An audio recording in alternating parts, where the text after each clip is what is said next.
Vous êtes sur la panafricaine Medi 1. Merci de nous rester fidèles. Soyez les bienvenus dans ce nouveau numéro de votre émission Génération News. L'émission qui prend à cœur toutes les problématiques liées à la jeunesse, mais également tout ce qui concourt au développement culturel, voire sportif de cette jeunesse qui représente l'avenir de notre magnifique et joli continent, l'Afrique. Vous connaissez le procédé de l'émission scindée en deux parties, mais pour le coup, cette émission sera, on va dire, axée uniquement sur le sport. On parlera en première partie de la Coupe d'Afrique des Nations 2024 organisée en Côte d'Ivoire. On parlera évidemment de cette équipe qui pourra soulever ce trophée, cette CAN 2024. Vous en saurez un peu plus en première partie d'émission avec mes invités du jour. Et en deuxième et dernière partie d'émission, nous allons parler des éliminatoires de la Coupe du Monde 2026. On est passé de 5 représentants à 10 représentants. Quelle équipe africaine va briller lors de cette Coupe du Monde? Quelles sont les chances aussi de voir une équipe africaine aller plus loin ou rééditer l'exploit du Maroc lors de la dernière Coupe du Monde? Vous en saurez un peu plus en dernière partie d'émission avec mes invités. Ils sont là sur ce plateau de Génération News et ce sont des habitués pour la plupart. Vous avez également remarqué le décor. On est vraiment dans le décor du sport, de la Coupe d'Afrique des Nations. On a notre ami Eric. Eric, en tout cas, merci d'avoir répondu à l'invitation Génération News. Tu es un habitué, donc tout simplement bienvenue chez toi. C'est toujours un plaisir.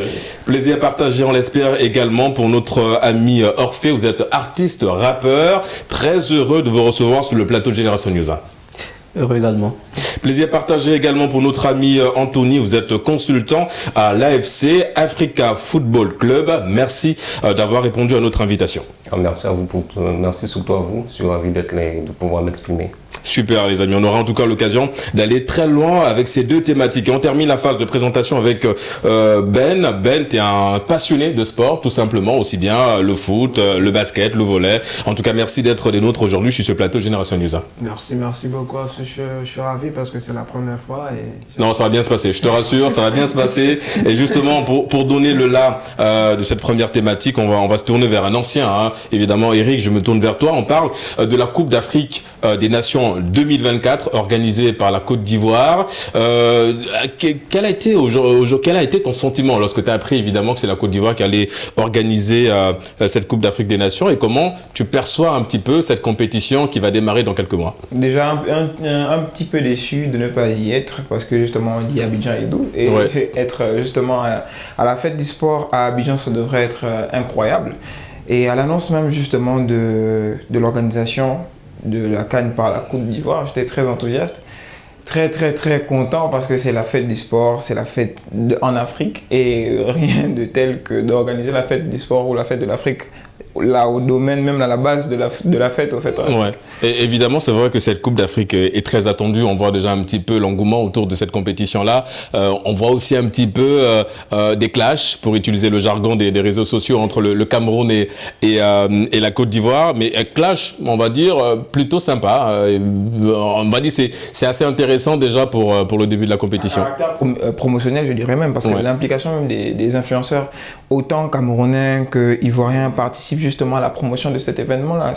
C'est une petite rivalité qui crée, comme ils aiment s'appeler la belle famille, c'est une petite rivalité qui crée pour essayer d'articuler un peu plus essayer de mettre un peu plus d'ardeur dans les rencontres et toute l'implication en fait. Parce que même la rivalité déjà entre les deux pays, c'était déjà entre Eto'o et Drogba, déjà entre les deux personnalités. Justement, en parlant de ça, Orphée, je me tourne vers toi. On parle de cette Coupe d'Afrique des Nations en Côte d'Ivoire. Il y a eu évidemment des situations très compliquées. On félicite déjà l'État ivoirien d'avoir mis en place des infrastructures très tôt pour organiser et accueillir cette compétition, mais il y a eu des petits soucis au niveau du stade. Est-ce que la Côte d'Ivoire est aujourd'hui vraiment préparée, les terrains surtout, pour accueillir cette Coupe d'Afrique des Nations? Oui, je dirais bien, parce que automatiquement, dès les premières remarques, je me souviens d'un match Côte d'Ivoire-Mali, je pense, où le stade avait été presque inondé, on va dire. Et l'État automatiquement réagi. Et je pense que tous les stades sont en train d'être rénovés et je pense seront prêts pour la CAN. Anthony, on va entrer dans le vif du sujet. Il y a des équipes déjà qui sont qualifiées. La compétition va démarrer dans quelques mois. Les forces et faiblesses. Quelle équipe aujourd'hui a le potentiel d'aller plus loin? Est-ce que la Côte d'Ivoire est vue aujourd'hui comme l'équipe favorite pour soulever ce trophée? Bien évidemment, lorsqu'on parle de la Côte d'Ivoire, du football en Afrique, on ne peut pas parler du football en Afrique sans pour autant citer la Côte d'Ivoire, une grande nation de foot. Mais pour moi, en favori, je parlerai du Sénégal. Déjà champion en titre de la dernière édition. Je considère que le Sénégal est bien assis sur ses points forts. On peut voir le bilan d'Aliou Cissé avec les Lions de la Teranga. Dernièrement, a totalisé 89 matchs. Juste, sur les 89 matchs, à peine 12 défaites. Plus de 50 victoires. Donc c'est une équipe qui sait ce qu'elle fait. Et pas des moindres. Exactement. Ouais, et c'est vrai qu'il allait chercher très loin aussi à l'UCC quand on voit même il y a beaucoup de jeunes dans cette équipe-là et il a réussi à créer aussi une cohésion d'équipe parce que il y a des nouveaux et il y a des anciens mais ça ne se ressent pas ressent pas sur le terrain, c'est vraiment l'équipe qui prime. C'est comme s'ils se connaissent. Ouais, je pense que c'est plus à cause de la politique sportive du pays. Je dirais que le Sénégal a beaucoup axé disons que le Sénégal a beaucoup investi dans justement le sport, dans le foot. Le sport en fait. D'autant plus que les Sénégalais sont des compétiteurs de haut niveau. C'est des sportifs très. Mais ça a été une année où le Sénégal a raflé presque toutes les compétitions. Beach soccer, ils étaient. Oui, U17, beach soccer, CAN féminine aussi. Ouais. Ils étaient partout. Après, ils n'ont pas démérité lors de la Coupe U17 aussi parce qu'ils ont été éliminés face à la France, la Coupe du Monde U17, mais ça reste évidemment des très belles performances pour cette équipe-là. Évidemment, la CAN 2024, quelles sont les équipes jugées un petit peu fortes pour toi, des équipes qui peuvent aller très loin durant cette compétition, selon toi évidemment? Comme je dis, moi je vois vraiment le Maroc parce que ce qu'il a fait, c'est incroyable. Après la Coupe du Monde, après ce que la qualification, il a gagné tous les matchs. Du coup, pour moi, je vois que c'est lui qui est favori. Par rapport à la Côte d'Ivoire, moi, je vois juste simplement qu'il a quelque chose. Il a l'avantage parce que c'est chez lui. Ouais, c'est à domicile. C'est chez lui. Ouais. Et aussi, il a de bons joueurs, mais c'est une question de coaching. Est-ce que le coach peut bien mettre les atouts qui peut aller gagner? Parce qu'aujourd'hui, la Coupe d'Afrique, on doit gagner, on doit jouer, mais une personne qui peut mouiller. Mouiller le maillot. Mais c'est ça en fait. Et c'est surtout qu'en fait, chaque match c'est une finale. C'est presque une finale. Donc ça se joue. Il y a deux joueurs qui jouent parce que sont stars, mais ils ne jouent pas pour gagner quelque chose. Donc, pour moi, la Côte d'Ivoire, c'est comme le Nigeria. Sur le papier, ils ont des stars, une grande équipe, mais après, sur le terrain, est-ce que ça va répondre? Très souvent, on est déçu. Après, grosse démonstration de force contre les Seychelles. C'est les Seychelles. Les Seychelles, tout le monde bat les Seychelles. Non, mais attends, ils ont pris le match au sérieux. Bon, après, ça reste une équipe, mais loin de vouloir sous-estimer les Seychelles. Loin de vouloir sous-estimer. Tout le respect pour les Seychelles. Sportivement, c'est du respect. Moi, je dirais ça, c'est du respect. Mettre 9-0 à quelqu'un, c'est pour lui dire je te respecte assez pour te prendre au sérieux. Déjà, j'aligne tout le monde. Et on vient pas pour se promener à faire des passes simplement, mais on vient réellement jouer au foot. Et ils ont joué, ils ont maîtrisé le match de bout en bout. Et ils ont agressé l'équipe, simplement. Moi, je pense que contrairement à la Côte d'Ivoire, le Nigeria ira loin. Moi, je vois le Nigeria soulever le titre. Contrairement à la Côte d'Ivoire, quand même. Ouais, bon. Non, mais de jeu, Orphée se mouille. Il a dit que la Côte d'Ivoire, il a dit que la Côte d'Ivoire et comme le Nigeria, c'est juste des équipes fortes sur le papier en fait. Et moi, je vois le Nigeria aller plus loin en fait. La cohésion d'équipe, c'est ça en fait. Comment ça se... En fait, c'est vrai. La complicité. Il ne suffit pas de rassembler des stars qui jouent en Europe, mais le rendu. Mais c'est surtout ça, parce que dès que tu as des grosses têtes dans une même équipe, il y a des gosses. Ça devient un petit peu... Ce sont des stars qui ont un gros vécu avec leur propre sélection, sinon avec leur propre pays. Ce n'est pas des gars qu'on a pris ailleurs et qui sont venus, comme par exemple les binationaux qui sont dans nos sélections africaines, qui viennent juste parce qu'ils sont, on va dire, entre griffes, congolais ou gabonais, et après on t'a vu jouer en France, tu es tu es né là-bas, tu n'as rien connu, tu viens juste, tu joues. Eux, ils ont vécu avec leur nation. Ils ont été là, ils ont peut-être souffert, pas trop pour la plupart, mais justement, ils ont vécu avec la nation et ils portent justement la Côte d'Ivoire dans leur cœur. Et c'est pourquoi ils jouent avec cette fougue, cette hargne et l'envie de gagner. Tout le monde veut gagner sur ce sol. Tout le monde veut gagner un titre continental. Orphée, avant de donner la parole à Ben, peut-être nous donner un peu ton ressenti par rapport à la composition des poules et surtout comment effectivement tu as vécu, on va dire, cette phase éliminatoire. Est-ce qu'il y a des équipes qui t'ont un petit peu surpris? Les équipes qui m'ont surpris, bon, je dirais la Guinée équatoriale déjà. La Guinée équatoriale, outsider total. Moi, perso, les Guinéens n'ont pas de grands joueurs. C'est des joueurs qui jouent généralement D2 espagnol, en Liga 2 et tout. Mais après, c'est surtout que quand on parle de le nom de Vola sous-estimé, mais quand on parle de la Guinée équatoriale ou la Guinée en général, attention à la Guinée-Conakry ici quand même, mais la Guinée équatoriale dans le football quand même. Ouais, et ils sont qualifiés avec le mérite et avec brio. Bien sûr. C'est l'une des rares équipes d'Afrique centrale à être qualifiée avec le Congo-Kinshasa, je pense bien. Ensuite, il y a la Gambie. La Gambie, je pense, deuxième participation de suite. Et je dirais que ce sont les deux seules équipes qui m'ont surprise. D'accord. Et oui, vas-y. Il y a aussi Mauritanie aussi. Oui, c'est vrai que la Mauritanie également. Ouais. C'est joué ça. Ouais, mais ils ont participé et ils ont proposé quelque chose de plutôt intéressant aussi. Vraiment, je vais être très méchant, mais je dirais qu'ils n'ont pas. Ça, c'est joué à une action de Kandag et Laure. Oui, clairement, ils n'ont pas le niveau. Pourquoi? Déjà, ce qu'ils ont proposé, c'est un collectif sérieux et solide.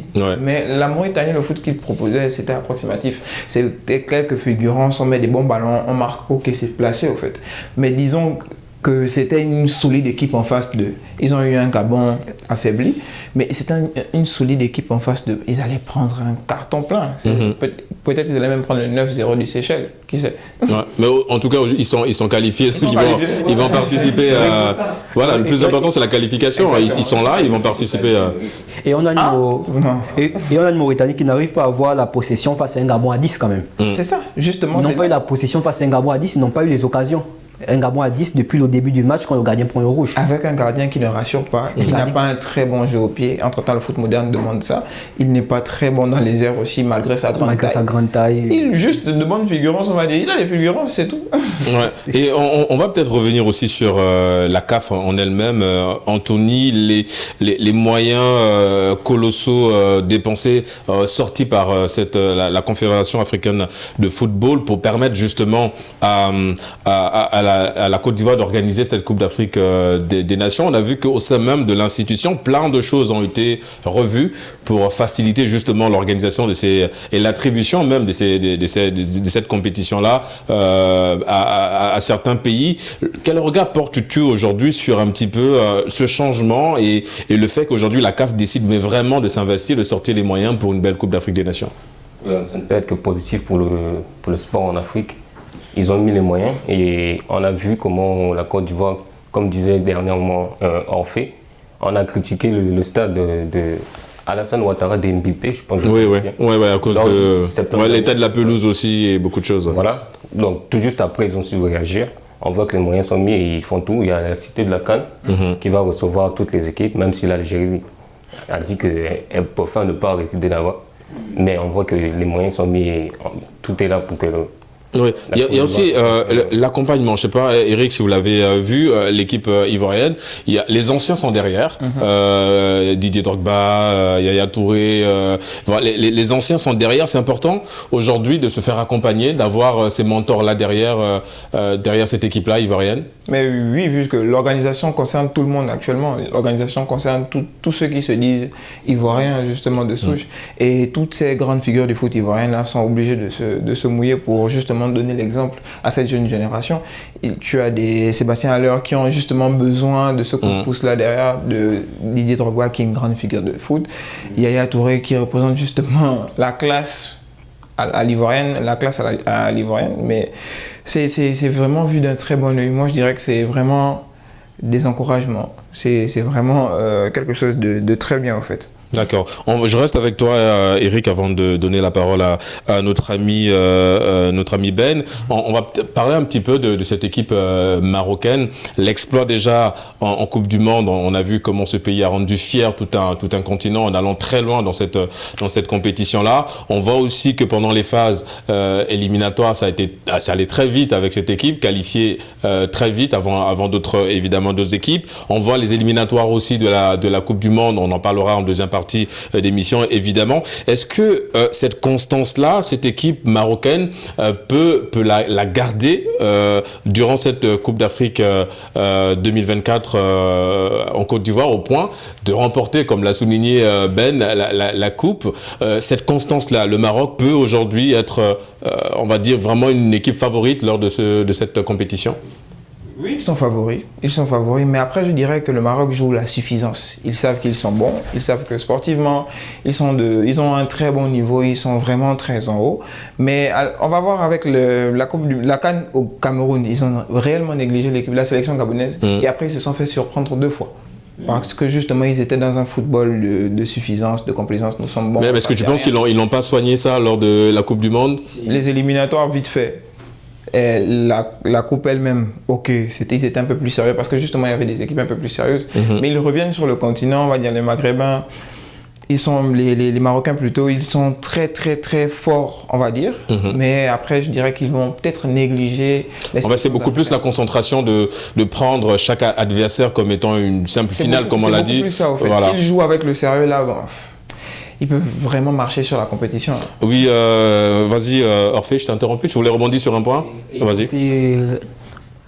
Il faut aussi que leurs joueurs soient en forme. Il faut que leurs joueurs soient en forme parce qu'on a des Unai qui ne jouent presque plus à Marseille. Peu importe le coach, on ne le fait plus, je ne sais pas pourquoi. On a il n'y a que Hakimi qui est réellement en forme. On a Amrabat à United qui ne joue presque pas aussi. C'est vrai. Il faut que leurs joueurs soient en forme. Là, sur le point, moi, je suis pas d'accord. C'est pas parce qu'un joueur ne joue pas forcément qu'il ne garde pas la forme. Il y a des entraînements. On a vu avec l'équipe anglaise, Maguire ne jouait pas, mais lorsqu'on le convoque, il répondait présent et les performances étaient là. Donc du moment que le joueur continue de s'entraîner, il garde la forme, même s'il ne joue pas dans son club. Au moment où il arrive. Oui, mais est-ce qu'il ne perd pas un peu des automatismes? Est-ce que si le Maroc vient avec des joueurs un petit peu diminués dans le sens où ils ne sont pas en compétition dans leur club, est-ce que ça aussi, ça ne peut pas porter préjudice à certaines équipes? Et mentalement aussi, en fait. Quand on regarde dans le mental du footballeur, être titulaire dans son club, c'est bien. Être titulaire en club, c'est bien. Tu arrives, au moins, tu te dis que vas-y, j'ai l'habitude de jouer, en fait. Mais une fois que tu te retrouves au banc, c'est juste en sélection que tu joues, tu as moins confiance en fait. Mais c'est mieux parce que le corps a besoin justement de s'habituer au rythme, le corps a besoin de l'intensité. Le muscle a besoin justement de faire les efforts constants. S'ils viennent juste jouer à la sélection, c'est vrai qu'ils s'entraînent, ok, mais c'est pas la même intensité. S'ils viennent jouer juste en sélection, on va devoir recommencer à chauffer le corps, recommencer à essayer de faire plus d'exercices. Et surtout que l'on parle de joueur 4. Exactement.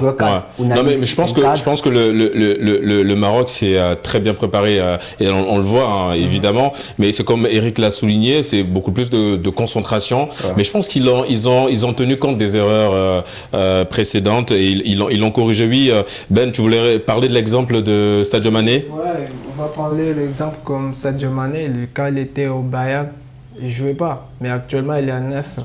On le voit qu'il a fait des efforts et tout. Pour qu'il puisse briller dans la CAN. Donc tout ça, une personne... c'est pas la même mentalité. C'est pas le même. Mané, c'est un charbonneur. Mané a le mental du guerrier. Mané, c'est vraiment celui qui ne se repose pas sur ses performances. Mais l'équipe... Mané veut vraiment chercher. Voilà, mais ça, je parle quand tu regardes l'équipe marocaine, ils sont de leur mentalité parce qu'aujourd'hui, ils n'ont pas mis de changement. Ils ont pas... Oui, ça reste le même collectif, en fait. Voilà, ce qui est déjà huilé. Personne, seul joueur, et c'est que joueur-là a une capacité de faire telle chose. On le sait. Ils se connaissent, Et le coach, là-bas, il dit fais ce que tu sais. Tu sais, après, c'est pourquoi j'ai fait l'analyse avec le match contre le Gabon. Ils ont eu une sélection approximativement bonne. Ils ont eu une sélection très concentrée qui a joué et le Gabon a réussi à les surprendre 2 fois. On apprend de ses erreurs. C'est vrai, on apprend. Je pense qu'ils l'ont corrigé. Quand on voit la performance du Maroc pendant la Coupe du Monde, on peut évidemment se dire qu'ils vont peut-être rééditer l'exploit dans le sens de la performance durant cette Coupe d'Afrique des Nations en Côte d'Ivoire. Anthony, on a parlé un petit peu du Maroc, on a parlé de la Côte d'Ivoire et du Sénégal. Parlons un petit peu du Cameroun maintenant, si vous voulez bien, les amis. Le Cameroun, le continent, comme on dit, parce que c'est comme ça évidemment que cette équipe, en tout cas que les Camerounais appellent affectueusement leur pays. Cette équipe camerounaise dirigée par Song, un ancien lion également du Cameroun, quelle appréciation fais-tu de la performance ou de la possible performance de cette équipe camerounaise lors de cette compétition? Bon, le Cameroun, c'est l'une des références du foot en Afrique. On ne peut pas les négliger. Mais je suis un peu mitigé sur le Cameroun. Je ne peux pas les mettre comme favoris parce que le Cameroun ne me convainc pas. Sur quoi? Sur le jeu proposé? Que ce soit le jeu proposé ou même les résultats. Je ne suis pas convaincu du Cameroun. Mais ce que je sais du Cameroun, c'est que c'est une équipe qui a tendance à réagir. Au moment où on les enterre, c'est au moment où ils reviennent pour faire les bonnes choses. La théorie du danger. Exactement. De Rigobert Song. D'accord. Oui, Orphée, tu n'es pas d'accord avec l'analyse d'Anthony? Et en fait, le Cameroun en Cannes, c'est comme le Real Madrid dans Ligue des Champions. D'accord. Ouais, d'accord. C'est-à-dire, en fait, équipe sous-estimée, mais qui se transcende. Ce qui est sûr, c'est qu'en Cannes, ils vont arriver quelque part, minimum demi-finale. D'accord. Ce qui est sûr, ils vont arriver là-bas. Est-ce qu'ils ont, aujourd'hui, c'est vrai que ça reste aussi une équipe un petit peu vieillissante, dans le sens où il y a des anciens qui sont là. Ouais. C'est vrai qu'il y a eu un rafraîchissement quelque part, mais il y a beaucoup d'anciens.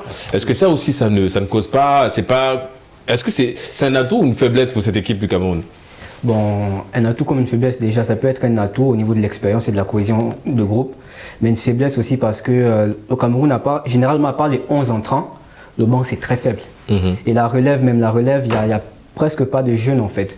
Les derniers arrivant en équipe nationale, comme les Mbemo par exemple, Mbemo lui, il est bon mais il n'arrive pas à se transcender en équipe nationale. Donc la relève, ce sera compliqué. Après, ça reste aussi une équipe qui a beaucoup plus brillé sur le terrain. Enfin, il y a beaucoup de polémiques entre des joueurs qui partent, d'autres qui ont été exclus et tout le reste. Mais la gestion évidemment d'Eto derrière, mon cher Eric, évidemment que ça arrive à mieux restructurer les choses. Avoir un cadre à la tête de cette fédération-là fait vraiment du bien à la sélection. Déjà, plus de respect. On respecte la carrière du joueur, on respecte la personnalité du joueur, on respecte le joueur lui-même. Samuel Eto'o, c'est une grande figure de foot africaine et disons même mondiale. Parce que Eto'o, ça va plus que le continent. Et disons que Eto'o a su amener cette cohésion-là dans cette sélection. Il a su justement leur dire que vous êtes venus en sélection pour représenter le pays, pas pour justement prendre de l'argent et partir en fait. Il a réussi à essayer de redorer l'image de la sélection camerounaise et avoir des joueurs assez concentrés et très sérieux dans ce qu'ils font. Voilà, c'est vraiment très bénéfique d'avoir un Samuel Eto'o dans cette sélection. Donc, évidemment, ça reste une légende. Oui, Anthony? Et en parlant du Cameroun, il est important d'avoir tous ces joueurs. Lorsqu'on voit des joueurs comme Andrew Onana qui jusqu'à présent n'a pas encore décidé s'il va jouer la CAN pour le Cameroun ou rester se concentrer sur son club, ça peut poser problème pour le Cameroun aussi. C'est un bon gardien. Là, on ne dit pas clairement ce qu'il y a eu entre Onana et la sélection. C'est ce que je disais tout à l'heure, parce qu'il y a beaucoup d'extra sportifs, ce qui fait que ça vient un petit peu malheureusement ternir cette belle cohésion de... C'est assez triste le constat, mais en Afrique centrale, le foot est très politisé. Ce milieu-là est vraiment très politisé. C'est vrai qu'après le foot, c'est un moyen de justement exprimer une politique extérieure, oui, mais je me dis que l'État utilise trop son pouvoir sur la sélection, loin de vouloir être très objectif dans les choix, mais l'État voudrait vraiment avoir la main mise sur tout ce qui se passe et peut-être même justement faire le piston, dire que j'ai un enfant là-bas, il doit aller jouer parce que justement... c'est d'ailleurs ces points que le président de la fédération camerounaise, Eto'o, a justement un petit peu enlevé, plus de favoritisme. Maintenant, tu es dans l'équipe que si tu le mérites. Voilà, ce qui est assez normal, évidemment. Les amis, nous arrivons bientôt au terme de cette première partie. Alors là, je vais vous inviter à vous mouiller. Là, on l'a fait tout au long de l'émission, mais là, vous allez vraiment vous mouiller. Je commence avec toi, Eric. La finale et le vainqueur. Déjà, un dernier carré très serré avec Côte d'Ivoire, Sénégal, Cameroun et Maroc. D'accord. Et après, une finale qui va se jouer entre deux rivaux, le Cameroun et la Côte d'Ivoire, et un vainqueur en orange. D'accord, la Côte d'Ivoire. Donc toi, on reste sur la Côte d'Ivoire. Ben, le carré et ensuite la finale et le vainqueur. Il y a l'Égypte, parce qu'on n'a pas parlé aussi. On n'a pas parlé de l'Égypte, c'est vrai. Il y a l'Égypte, il y a la Côte d'Ivoire. D'accord. Voilà. Et du coup, la finale? La finale, je pars toujours Maroc. Maroc en finale, et Maroc qui soulève le trophée, évidemment. Voilà. D'accord. Donc on a la Côte d'Ivoire, pour le vainqueur, Côte d'Ivoire, Maroc. Oui, mon cher Orphée. Déjà le carré, vite fait, parce que le carré, ensuite la finale. Carré Nigeria-Maroc. D'accord. Nigeria-Maroc. Et pourquoi pas un outsider comme par exemple la Guinée équatoriale. Guinée équatoriale. Je mets Guinée équatoriale, Côte d'Ivoire. D'accord. Et vainqueur? Vainqueur Nigeria. Nigeria. Ouais, Ok. D'accord. Anthony, vite fait. Moi, je pars sur le Sénégal, Sénégal, Maroc, Mali, Algérie. Vainqueur? Sénégal. Sénégal. Donc on a le Sénégal, le Nigeria, la Côte d'Ivoire, le Maroc. Évidemment, les amis, on va attendre cette finale avec impatience. On va garder précieusement ces pronostics-là et à la fin, on va vous les ressortir. On marque une courte pause. On parle toujours football en deuxième partie d'émission. À tout de suite.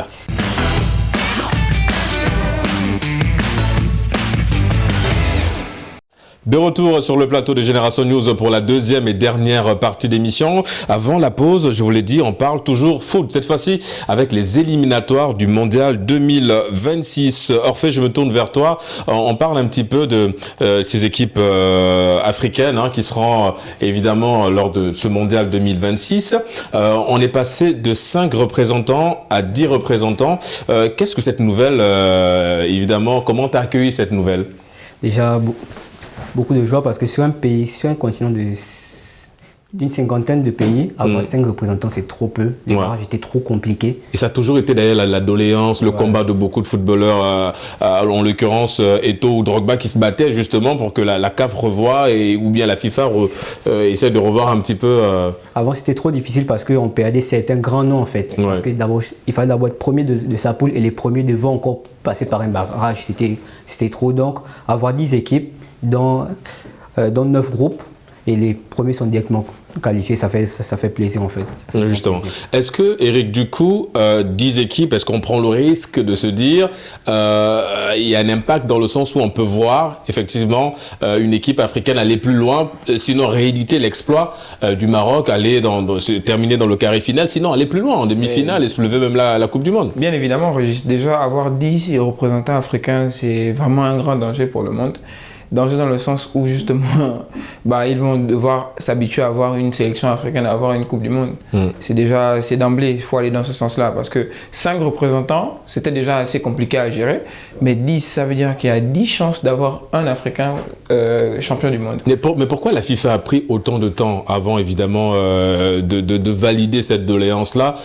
C'était quoi? Le niveau n'était pas... Plus la crédibilité du foot en Afrique, disons qu'on avait plus des... C'était pas très professionnel, c'était un milieu où justement tout le monde venait jouer par passion, tout le monde se levait un matin, je veux jouer, je veux devenir footballeur parce que justement j'ai le talent, mais il n'y avait pas forcément l'implication et l'accompagnement derrière.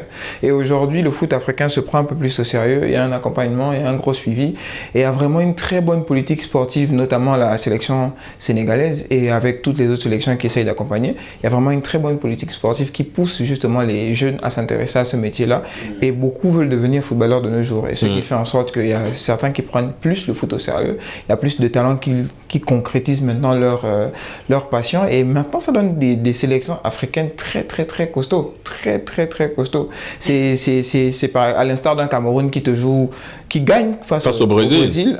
Une sélection du Sénégal qui gagne face au Brésil. C'est compliqué. C'est compliqué, pas pour nous, mais pour eux. Et j'irais même plus loin pour dire que ils avaient intérêt à faire en sorte que les qualificatifs soient un peu plus serrés pour nous, pour essayer d'évincer un peu les grands noms. Parce que sinon, si c'était un peu comme en Europe ou en Amérique latine, on devait avoir peut-être 2 ou 3 champions d'Afrique depuis. Et on parle Anthony, on parle de 10 représentants du continent à la Coupe du Monde, mais lesquels, au vu des phases éliminatoires, c'est vrai qu'on a des poules qui sont un petit peu serrées, et il y a beaucoup de matchs aussi à faire avant de finir premier de la poule et être qualifié. Comment déjà tu apprécies un petit peu la phase éliminatoire de cette Coupe du Monde avec ces équipes-là? On a vu que le Gabon ou encore la Côte d'Ivoire, beaucoup d'équipes arrivent à surprendre un petit peu en enchaînant des victoires, mais qui va représenter selon toi à la fin de ces éliminatoires-là, qui sera qualifié pour représenter le continent? Déjà, plus d'équipes, ça signifie plus de chances. C'est le moment pour l'Afrique se réveille. Et pour qui va représenter, déjà il y a des noms qui reviennent, les grandes équipes. Comme le Nigeria, le Nigeria de la Côte d'Ivoire, le Maroc, fait... l'Algérie. Ouais. L'Algérie qui a un goût de vengeance parce que la dernière Coupe du Monde, l'Algérie. C'est vrai qu'elle elle est passée à côté de sa coupe, effectivement. Ouais. Elle a payé le frais de ce système à 5 représentants. Maintenant, avec 10, on a plus de chance. Le Sénégal, ne pas négliger, toujours le Sénégal. Le Grand Gabon. Ouais. Bon, justement, est-ce que c'est avant de... Pour le moment, le Gabon est deuxième. Oui, mais c'est au niveau du goal average, c'est la différence des buts. Ouais. Mais sinon, effectivement, est-ce que dans ces 10-là, Ben, justement, on a la chance de voir des équipes qui n'ont jamais participé à un mondial se retrouver effectivement dans ce lot des 10, au vu de ce que tu observes avec ces éliminatoires? Comme mon pays, effectivement. Le Comore. On a la chance d'y aller, en fait.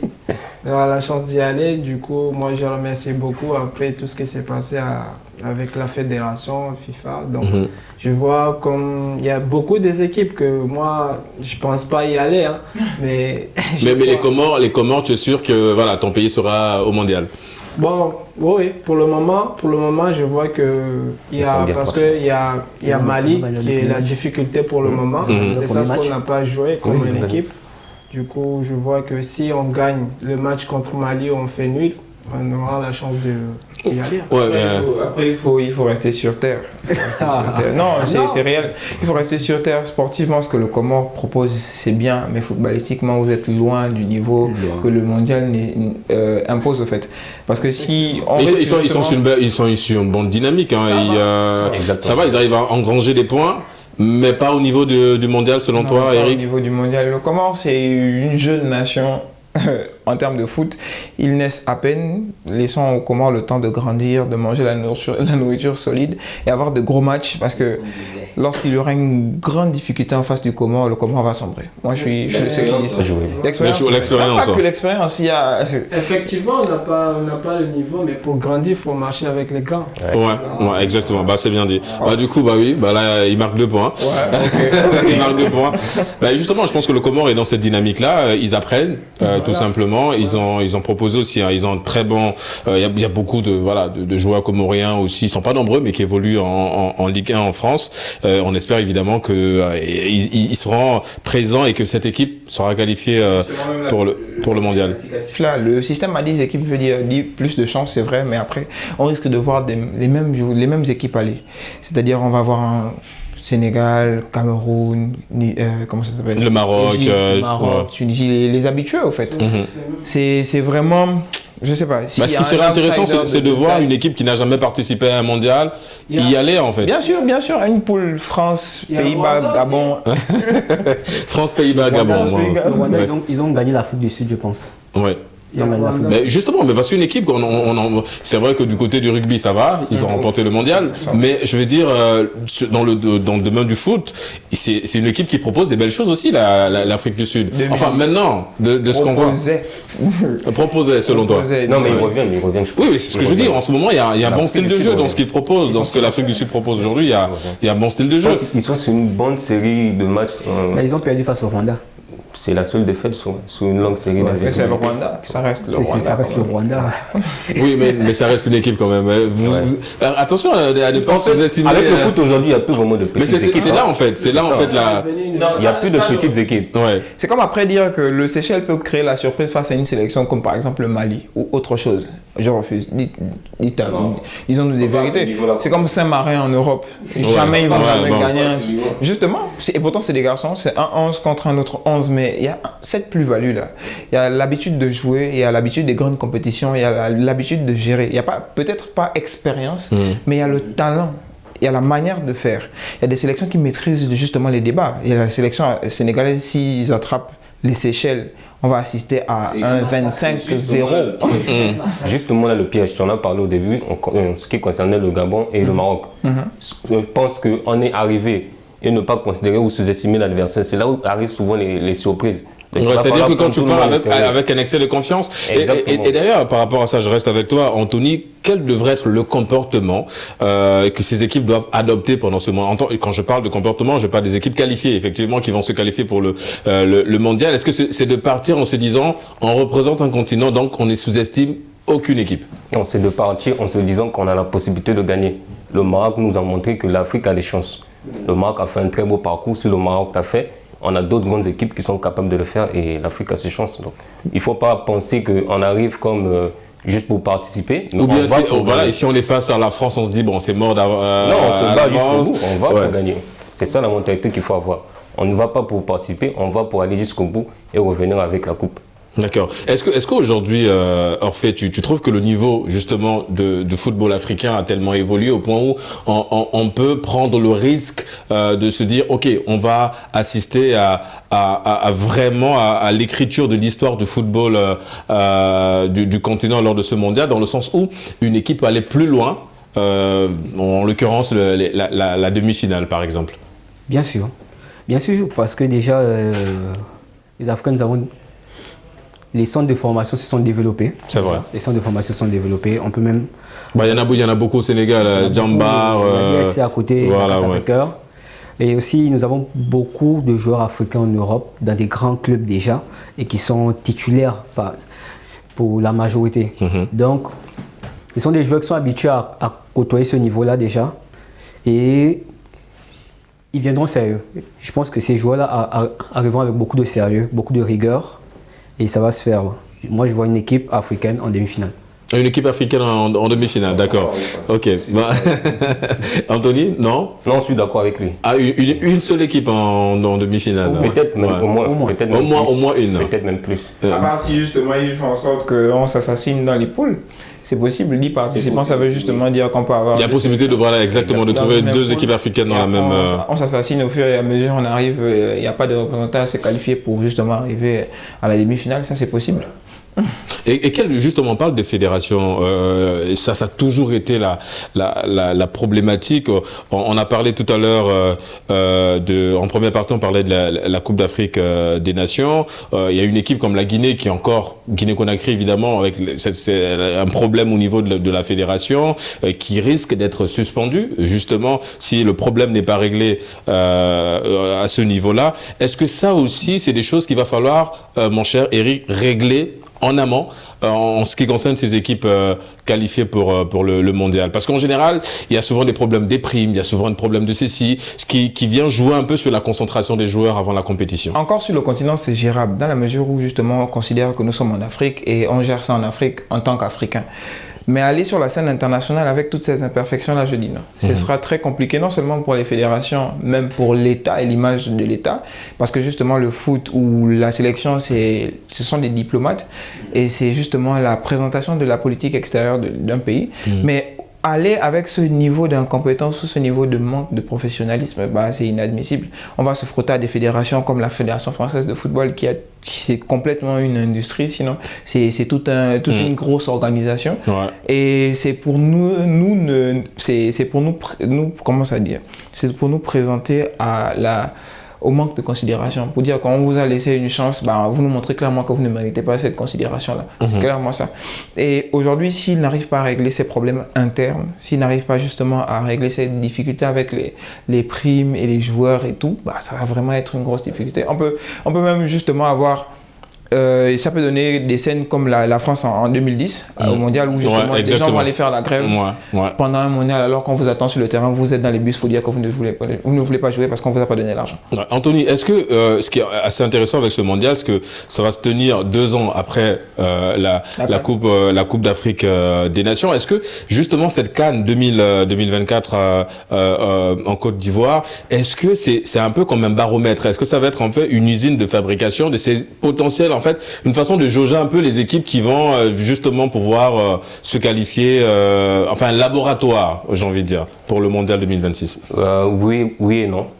Oui, dans la mesure où on va prendre ça comme un entraînement. un entraînement, bon. En parenthèse, pas pour abaisser la CAN, mais bon, on sait que la Coupe du Monde de nature, voilà, un test. Comme un test, disons. Voilà. Oui, et non, parce que le football est rempli de surprises. La réalité d'aujourd'hui n'est pas forcément celle de demain. Une équipe peut bien performer aujourd'hui et demain, ce ne sera pas toujours le cas. Donc, une équipe peut bien performer à la CAN et arriver à la Coupe du Monde ne répond pas forcément aux attentes. Et surtout, pour enchérir, surtout que les nations africaines qui sont arrivées à la dernière Coupe du Monde n'ont pas démérité. Ouais. On a la Tunisie qui sort troisième en fait, après un gros match contre la France. Ouais. On a même le Ghana, je me souviens, le Ghana qui élimine l'Uruguay en refusant de leur céder la victoire. Et en fait, toutes les équipes qui sont parties à la Coupe du Monde n'ont pas démérité en fait. Toutes ces équipes-là se sont battues, ont été généralement troisième. C'est vrai. Et je pense que à la prochaine Coupe du Monde, avec beaucoup plus d'expérience, les résultats seront meilleurs. Moi, c'est cette attitude-là que moi je refuse. Les sélections africaines ne doivent pas aller avec la suffisance. Si on se dit que oui, on a été fort, on peut être fort au niveau de rester à concurrencer les autres, on ne va jamais sortir de là.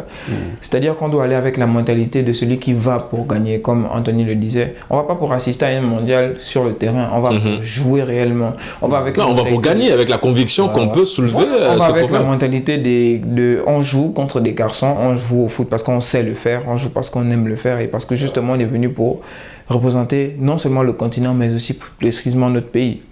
C'est justement la mentalité qu'il faut bannir avec les Africains. Et c'est la mentalité à avoir pendant ce mondial. C'est la suffisance. Voilà. Ouais, j'ai fait une bonne performance. J'ai au moins participé.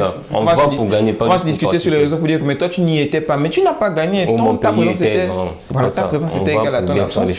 Comme la participation, si je ne me trompe pas, c'était le mondial 2010, la prestation du Cameroun. Mais vraiment, ils sont totalement passés à côté. Ouais. C'était 0 points sur 9 possibles. Totalement passé à côté. Vous êtes arrivé, vous avez proposé un football approximatif et vous revenez sur le continent en disant nous au moins on était là-bas.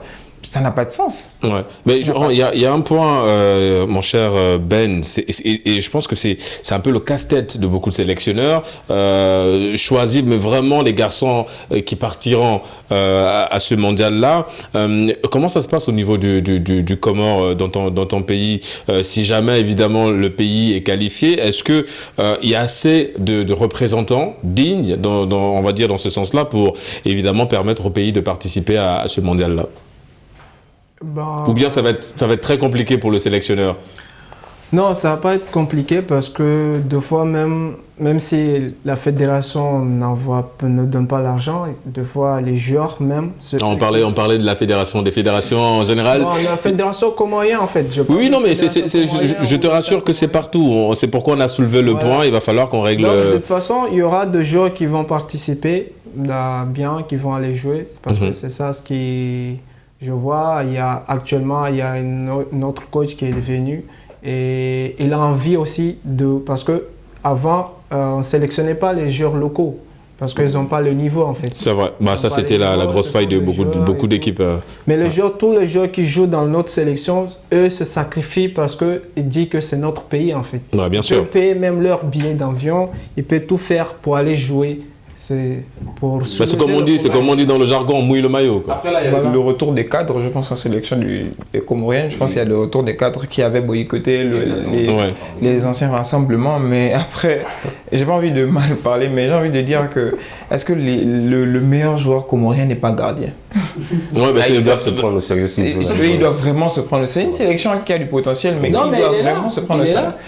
C'est le gardien de Lille, quoi. Il joue. Non, mais c'est ce que lui disait. Est-ce que c'est parce que c'est le seul qu'on connaît? C'est le seul qu'on connaît. C'est le seul qui est connu un petit peu. Il y a Ben Fardou, l'attaquant qui joue à l'Étoile, il est là. D'accord, on va les découvrir. Hein. Je te rassure, mon cher Ben. Je remarque que chez vous, les joueurs ont l'amour du pays. Ils ont l'amour de la patrie, mais on connaît des sélections dont je ne vais pas citer le nom, où les joueurs, il faut les payer pour arriver. Ouais, non, mais ça je pense qu'on Il faut les payer pour arriver. Ça, je pense qu'on est arrivé à ce niveau-là où... et ça a été le discours, en Côte d'Ivoire, ça a été le discours de Drogba et de Yaya Touré envers... enfin, ce discours adressé aux jeunes en disant, écoutez, on joue parce qu'on aime notre pays, parce qu'on n'a qu'un seul pays, on n'a pas un pays de rechange, donc il va falloir mouiller évidemment le maillot. Eric, je viens vers toi. On parle du système de jeu. Tout à l'heure, Anthony a soulevé un petit peu le système de jeu proposé par l'Algérie lors du dernier mondial où ils sont complètement passés à côté. Quel devrait être le bon système de jeu proposé par des équipes africaines qui seront représentées lors de ce mondial-là? Est-ce qu'il faut proposer un système de jeu un peu plus ouvert ou bien on vient pour défendre, on se dit on marque et derrière on défend? Est-ce que c'est un système plus offensif que défensif? Il y a vraiment de grandes capacités. Par exemple, la sélection sénégalaise, ils ont de grands joueurs en milieu de terrain. Ils peuvent vraiment faire le jeu au sol. C'est vraiment jouer dans les transmissions rapides. C'est des passes qui cassent la ligne défensive. C'est des passes derrière la défense. Mais vraiment ne pas jouer comme l'Africain typique qui connaît prendre le ballon. Courir dans tous les sens. Voilà, la Mauritanie, on prend le ballon, on jette dans le camp adverse, on court pour espérer justement un contre favorable et derrière mettre un but. Et après, on se dit qu'on est qualifié parce qu'on le mérite. C'est vraiment proposer un foot posé où on maîtrise avec des contrôles très justes, vraiment juste techniquement faire des petites passes. Pourquoi pas se réinventer un tiki-taka à l'africaine? Vraiment sortir de là avec un très bon rendu pour dire que oui, il y a telle sélection qui nous a proposé vraiment quelque chose de très bien. Ils nous ont donné une grande difficulté dans le jeu parce qu'on a couru après le ballon pendant 90 minutes et à la fin ils ont eu la victoire. C'est ça, on peut justement sortir de là avec une sélection africaine qui propose un foot à la hauteur de l'Espagne ou à la hauteur du Brésil d'avant ou à la hauteur justement de la France, encore que la France joue dans des transmissions très rapides avec les deux attaquants qui sont comme le train là. Les flèches là. Tu joues sur les côtés, les gars ils te prennent le ballon, même si c'est depuis le camp adverse, ils sont en train de courir avec ça. Et quel devrait être le bon système de jeu selon toi, mon cher Orphée, proposé par... Personnellement, je pense que chaque équipe africaine a son style de jeu. On a par exemple le Maroc. Le Maroc, eux, ils sont très défensifs. Ils ont une défense où il y a déjà une défense assez spéciale où il y a 3 gauchers. Donc Hakimi et le seul droitier, il y a Saïd, c'est l'autre, j'ai oublié, ce sont là qui sont des gauchers, sans oublier la gauche aussi. Donc eux, c'est une équipe très défensive. Très défensive, ils jouent plus en bas et ils jouent en contre-attaque. Au contraire, nous avons une équipe comme le Nigeria, une équipe qui est très offensive, avec des Moses Simons sur les côtés, les Terran Mofi et tout. Donc chaque équipe doit connaître ses forces et ses faiblesses. Et adapter le système de jeu en fonction de... En fonction de l'adversaire, c'est tout en fait. Parce que je pense que le Maroc n'a pas de réel zélé, par exemple, à part, il s'appelle comment? Bouffal. Bouffal. À part Bouffal. Ils n'ont pas des liens virevoltants à part Bouffal et tout. Donc, demander au Maroc de jouer en attaque complètement, c'est prendre un peu de risque par rapport à lui. En fait. Et c'est surtout ça, c'est que une compétition comme le mondial, c'est vrai qu'on prend des risques, mais faut revoir des stratégies surtout. Voilà, s'organiser pour aller. Ne pas jouer la carte de la prudence, parce qu'aller jouer des matchs. Mais c'est souvent ça le problème, parce que quand on a ces équipes-là africaines qui représentent le continent lors d'une compétition comme la Coupe du Monde, on a l'impression qu'on joue la carte de la défense. Voilà, on joue, tout le monde se replie derrière. Et puis on se dit, bon, tant qu'on a engrangé un point, ça va, on n'a pas perdu. Mais non, c'est souvent le mauvais calcul. C'est le calcul à éviter, mon cher Anthony. Se contenter du nul, par exemple. Les nuls, c'est considéré comme, on va dire, un match perdu. Évidemment, il faut arrêter avec le complexe d'infériorité. Même si c'est la France qui est en face, on ne doit pas aller avec l'idée de se dire que voilà, on va essayer de tenir. Non, il faut se battre. Ça commence dans la tête, c'est mental. On a vu le Maroc le faire. Ils ne sont pas allés en se disant que voilà, on va aller et essayer de proposer ce qu'on peut faire. Non. Après, je dis pas, moi, je n'irai pas dans le sens où il y a un style de jeu prédéfini pour pouvoir briller. Non, mais tout dépendra de l'adversaire qu'on a en face. On adapte et on voit quel est le résultat que ça peut apporter. Mais après, il faut se créer une identité. En fait, c'est ça. Il faut se créer une identité dans le foot pour dire qu'à travers ce style-là, on reconnaît vraiment la sélection. Oui, mais ça ne peut pas L'Égypte, toujours par être exemple, l'Égypte, eux, c'est des professionnels de la défense, l'Égypte. Ouais. Eux, leur jeu, ils t'amènent, ils font tout pour t'amener au tir au but pour pouvoir te tuer là-bas. Ouais, parce que, oui, évidemment qu'ils ont d'excellents gardiens et ils ont En fait, d'excellents tireurs l'Égypte, aussi. c'est ça. Ouais. L'Égypte, grâce aux matchs de l'Égypte, on verra où ils mettent les 4-5-0. Eux, c'est des défenseurs en fait. Oui, mais est-ce qu'en Coupe C'est du la Monde, patte. est-ce qu'en Coupe du Monde tu joues comme ça? C'est ça la vraie question. Est-ce qu'en Coupe du Monde tu vas pas? C'est ça en C'est fait. pourquoi eux, je donne pas cher de leur peau. Parce qu'il y a des nations qui ont des grands attaquants. Si vous utilisez cette technique, vous vous épuisez vous-même. Ouais. Oui, parce Dans que les dernières minutes, ça peut arriver. Ouais. Vous prenez le but, au final, vous perdez encore. Mais il y a aussi des nations, pas qu'en Afrique, il y a des nations sud-américaines, comme par exemple l'Uruguay. L'Uruguay joue comme ça. Et l'Uruguay joue. Mais derrière, Non, mais après, le but, c'est pas de se dire parce qu'une Ça équipe les met joue quoi comme ça que c'est la bonne Ouais, stratégie. c'est ça. L'idéal, comme on l'a souligné, serait que ces équipes qualifiées pour le Mondial 2026 aillent avec l'idée de se dire on va gagner, mais on ne va pas pour défendre. C'est surtout ça, en fait, l'idée derrière. Les amis, nous arrivons bientôt au terme de cette deuxième et la fin de cette émission, ça allait très vite. Comme en première partie, les amis, on va se mouiller. C'est vrai que la phase éliminatoire suit son cours en ce moment dans les différentes poules, mais quelles sont les équipes que vous voyez représentées dans les 10? Vous allez peut-être m'en citer deux, parce que 10 ça va être un petit peu lent pour chacun, mais Eric, est-ce que tu vois déjà le Sénégal être là? On va peut-être laisser les gros, parce que pour on se dit les gros, c'est un petit peu, les grosses équipes, c'est un petit peu logique, mais mais je veux dire, est-ce que tu vois d'autres équipes se qualifier pour ce mondial-là? Oui, le Gabon qui propose quelque chose de bien. Le Gabon sera au rendez-vous du mondial. Le Sénégal, forcément, le Cameroun, Un peu de doute. C'est un peu de doute, mais sinon ils vont bien répondre présent. Mais ceux qui n'ont pas de chance, c'est la Côte d'Ivoire parce qu'ils vont croiser le Gabon. Dommage. Oui, évidemment, le Mondial est déjà c'est le prochain match, je crois, Oui, c'est le prochain Côte match. d'Ivoire-Gabon pour l'éliminatoire du Mondial. Oui, mon cher Orphée. Le Gabon, et je vois bien le Gabon et une équipe comme le Cameroun déjà, Gabon-Cameroun. Et je vois bien le Congo-Kinshasa. D'accord. C'est pas- Ouais. c'est La RDC. D'accord. Anthony? Bon, je ne veux pas citer les grandes équipes, on sait déjà. Oui, évidemment, on a un peu. Ouais. Mais pour moi, la grande surprise sera le Mali. Le Mali. Ouais. Anthony, lui, il est clair sur le Mali. Mais c'est vrai que le Mali propose un très bon style de jeu. Il propose quelque chose d'assez intéressant. Le Mali U17 ou le Mali des seniors? Non, je pense qu'il est dans l'équipe nationale du Mali, c'est bien ça? Voilà, les aigles. Évidemment. Mon cher Ben. Oui, moi je propose Mali, comme il a D'accord, le Mali, oui. On est dans la même poule, D'accord, parce qu'il a 4 points et nous on a 6. Il a la chance d'y arriver. d'accord. Et comme Égypte aussi, bon, voilà. Ok, mais en tout cas, Ben, lui, il est sur les calculs déjà. Il est sur les calculs déjà pour voir, évidemment, qui va se qualifier pour ce mondial 2026. Les amis, nous sommes arrivés au terme de cette émission. Avant de clore, peut-être un tour de table, que vous voulez saluer des personnes vite fait. Mon cher Orphée, une personne à saluer, des personnes à saluer, avant évidemment de clore cette émission. Bon, je voulais dédicacer mon staff, mon équipe de com. Je voudrais aussi remercier l'équipe des Générations News de m'avoir invité ici. D'accord, mais Génération News, c'est la famille. Hein. Tu reviens quand tu veux. Si tu te sens à l'aise, tu reviens quand tu veux. Évidemment, il n'y a pas de problème à ce niveau-là. Ben, des gens à saluer?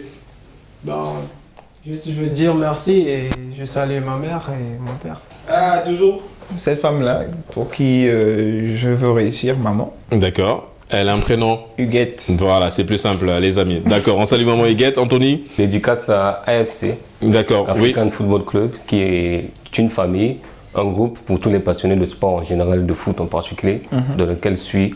Les amis, nous sommes arrivés au terme de cette émission. Merci de l'avoir suivi. On se donne rendez-vous samedi prochain pour d'autres thématiques liées à la jeunesse. Et d'ici là, n'oubliez pas, quoi qu'il arrive et quoi qu'il advienne, gardez le sourire en compagnie de nos programmes.